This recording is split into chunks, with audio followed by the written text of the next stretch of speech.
Získal už 3 Pulitzerové ceny v roku 2012 za reportáž o sledovacích taktikách newyorského policajného oddielu voči moslimskej komunite a v roku 2018 za svoje texty o ruskom vplyve na volebnú kampaň Donalda Trumpa. Tento rok patril do týmu ocenených autorov za reportáž o vývoji a dôsledkoch šírenia pandémie vírusu COVID-19. Na Slovensku je na pozvanie Univerzity Komenského Matt Apuzzo, novinár z New York Times. Welcome. Thank you. So it's 3 years after the murder of Slovak journalist Jan Kuciak and his fiancée Martina Kušnírova, 4 years after the death of Daphne Caruana Galizia, the journalist from Malta. If the two of us were speaking before that, we probably would not assume that in Europe murdering journalists would even be possible. Do you have any explanation? How did we get to this point? I mean, I wish I could draw a straight line and say, well, it's because of this. This is the one thing that this is how we got here. I don't think that I don't think there is one reason, or even I don't even think I could identify necessarily just the ingredients. I just know that things feel different. Just even in the past 10 years, right? It feels different. The criticisms of journalists, the attacks on journalists, the idea that journalists are fair game seems to now be very much in the bloodstream of politics around the world. And that's frightening. Is it because of politicians, social media, or the combination of the two? You know, I think it'd be easy to just blame politicians and say politicians make journalists into targets. It's probably also the decline of local media, right? The decline of local reporters. Certainly in the United States, every small city, every town had a vibrant local newspaper that they could turn to for information, and that was, I don't want to say educational, but it certainly taught people that when you needed reliable information about your community, you could turn to your local news organizations, whether it's local television or your local newspaper. And I think as we've lost those, national and international media take on a greater significance, and that distance between the consumer and the reporter gets bigger. I think it's easier to make an enemy out of somebody who feels very far away. The Trump administration secretly seized phone record of several times reporters, including yourself, right?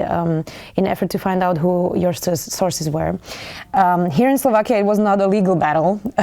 Before the murder, several of us were illegally searched in the database of the police with all our personal information and the personal information of our families.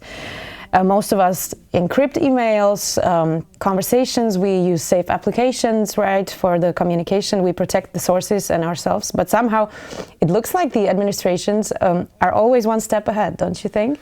Well, they are, and they will be. I mean, one of the upsetting things about this moment we're in is that the actions of governments here or in the United States or in Europe broadly, it pushes reporters to do things that, traditionally were the actions of spies, using encrypted software and encrypted phone conversation applications and only meeting in person. These things that we do now, we shouldn't have to be spies. We're not doing anything wrong. We are just collecting information to give to the public, to tell them how their government is behaving. That's not espionage. And one of the sad things is this sort of surveillance from the government makes reporters have to act like spies in order to do their job, and that's really upsetting. In spite of the murder, politicians continue to attack free press around the world, right, basically, but also in Slovakia. Mr. Trump, several European leaders, and it fuels hatred, online attacks, dehumanization of journalists. Is there anything we can do about it, or do we just have to live with it and go on with our lives? Well, I mean, we should say that in the United States, this is a bipartisan issue, right? The first president to seize phone records from journalists in my time was Barack Obama, right? Who, talked about his commitment to a free press, but used the Espionage Act more times than all of his predecessors combined to go after people for talking to reporters. So the troubling thing is this is a bipartisan strategy to go after reporters now. I think it's beholden on reporters to speak out on this, but I also think it's important that we continue to exemplify the fact that we are independent, that we're not. The Marty Baron, the Washington Post, former Washington Post editor, used to say, "We're not at war, we're at work." And I think we should exemplify the best traditions of journalism, of being independent and fair, and continue to point to our best practices and say, "This is why you need a fair and independent media." Do you feel threatened sometimes? I don't often. I think that we're lucky. I'm lucky. I live in Brussels. I lived in the United States.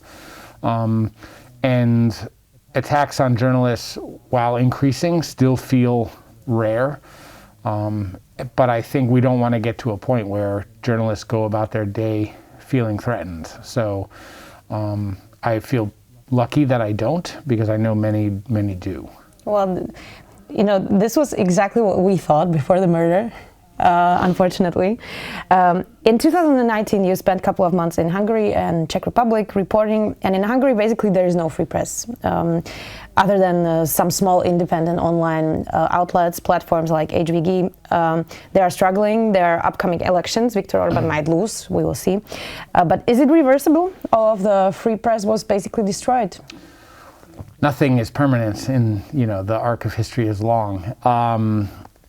So I am not an expert on Hungarian politics. I certainly cannot tell you what would need to happen for there to be a more vibrant press. I can say that I think one of the things that that has changed for me in just the 8 years that I've been at the New York Times, the New York Times has really increased its presence in internationally.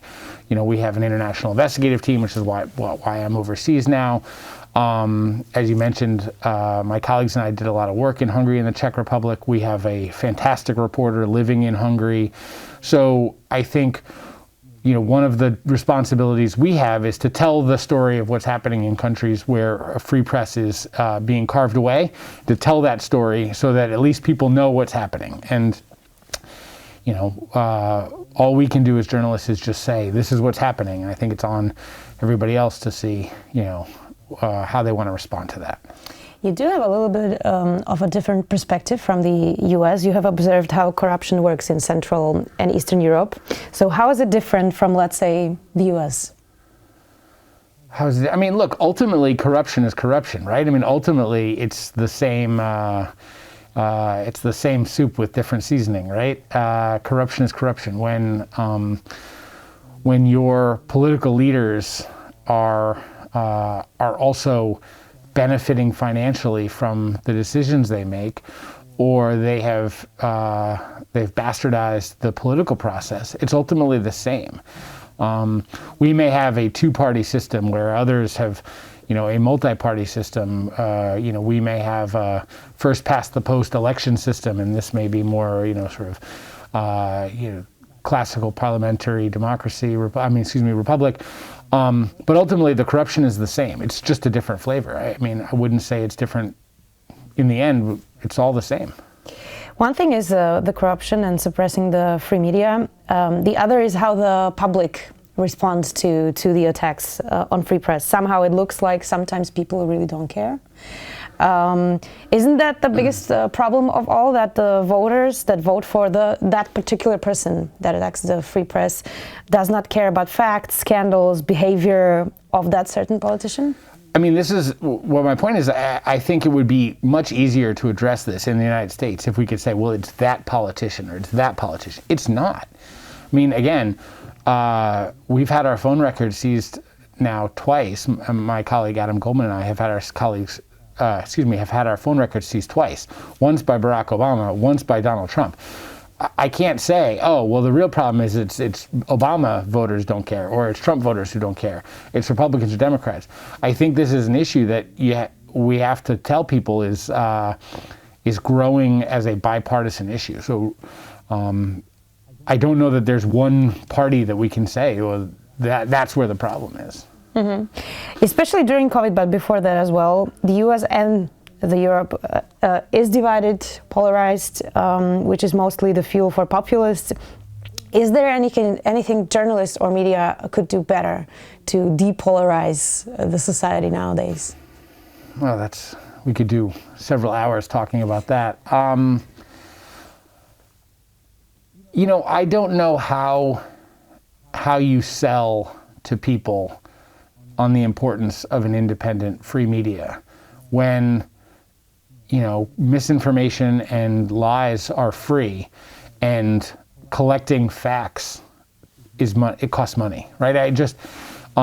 It's always going to be easier for somebody just to pump out free lies and put them on the internet. And I think one of the real technological and ideological challenges of our time is figuring out how to adjust for that, because the market is never going to work for this. The market is always going to skew towards misinformation, which is free to produce. So I think that's a challenge. Unfortunately, I don't think I have an easy answer on that.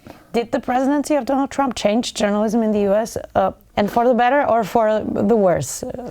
I don't think it did change the way we do our jobs. I think in the end, we are trying to report aggressively on the Biden administration and, his problems in Afghanistan, his inability to get his agenda passed, his problems at the border. We are equal opportunity in terms of aggressive reporting.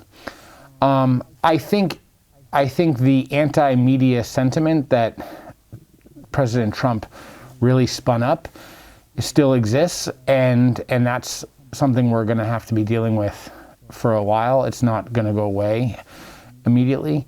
I think it changed the environment around journalism, but I don't think it changed how we do our jobs.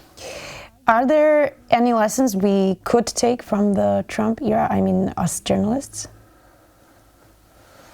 Well, I think that some of the biggest criticisms that I got when I was in Washington was not from Republicans saying you're too hard on the president, but from Democrats to the left saying they want us to be more like, you are not hard enough on the president. And I think many Democrats wanted the press to be on their team, and they wanted reporters to be anti-Trump. And if you weren't anti-Trump explicitly, then you weren't doing a good job. And I think that reinforces the importance of saying, look, we're not on anybody's team here. We're aggressively reporting on the facts of Donald Trump, but we're aggressively reporting on the facts of Joe Biden. We can't be on anybody's team. And I think that the Trump era really reinforced that. What would you say you really don't like about the media nowadays? What are the mistakes and tendencies we ourselves could do better? Look, I think we all move so fast, right? We all move so fast, and collecting news in real time is a complicated proposition. People get things wrong. We're humans, especially the speed we move. I think it's beholden on us to correct our mistakes, obviously. I think that one of the frustrating things just as a news consumer is that the news moves so fast. If I miss the first 5 hours of a story because I was, in some meetings or I was on an airplane and I land, it can be hard to, wait, what happened? How do I find out what happened? Because everything has moved so quickly. Maybe that's just me speaking as an investigative journalist who takes a little longer to write their stories, but I do feel like the speed at which we move now is a challenge. Well, and that's the last question. The world is changing. Generations are, right? The millennials consume news differently, faster. Sometimes they listen to podcasts twice the speed than I do, for example. Their attention span is more selective, shorter. They want the news faster, different genres. How does it affect your work? You're a journalist for a long time, longer than me, myself. So for 20 years? Yeah.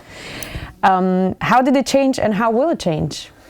So it's funny. There's a lot of talk in the United States about how the millennials. I mean, the millennials are are 40 now, right? So I mean, the millennials are not even. The millennials, I think, are the largest demographic subscriber base for the New York Times at this point, right? So, I think let me give the positive.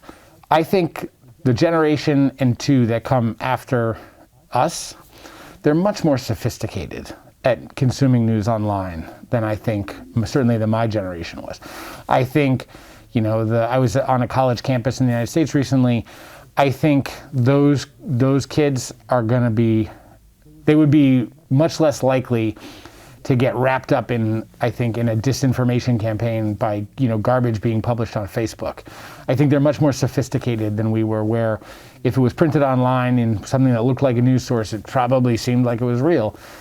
So that's the good thing. I think the good thing is they're more sophisticated. I also think that they have grown up with an understanding that you pay for content. You pay for Netflix, you pay for, Spotify or Apple Music, that quality and, products cost money.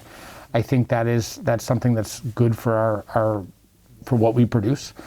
But yeah, they consume their news quickly and they produce it in shorter bites. And I think that's going to change what products we offer. Because ultimately we're in the information business. We're not in the printing on dead trees business. We're here to produce podcasts and TV shows and online and live coverage and newspapers. So we're trying to find what people want, and we want to meet them there. About the subscription, there will always be part of society that cannot afford to pay subscription for New York Times or whatever, my news outlet. So what do we have to do to not exclude the poorest part of the society? It's hard. I think that's something beholden. I think news organizations have to address this. I think one of the things that you saw in the United States, certainly with the New York Times and the Washington Post, is we made our coronavirus coverage no paywall. It's important. It's crucial. How do you can't withhold that sort of important information from people. We see the same thing during national disasters or tragedies where we're providing information that's crucial for people's lives. I think we tend to take the paywall down for that. But again, the ability to collect information from around the world, especially when there are heightened restrictions on journalists, and in a world where travel is harder, it's expensive. It costs money, and it only works if people are willing to pay for it, and that's a challenge. I get that. Thank you very much for your time, Matt Apuzzo. It was lovely being here. New York Times journalist. Thank you very much. Thank you. Ak chcete podporiť kvalitný obsah, ale aj naše videá, najlepšie urobíte, ak si predplatíte denník SME na sme.sk/predplatné. A ak chcete, aby vám na budúce žiadne nové video neušlo, stačí, keď nám dáte na našom YouTube kanáli denníka SME odber a zapnete si upozornenia. Ďakujeme.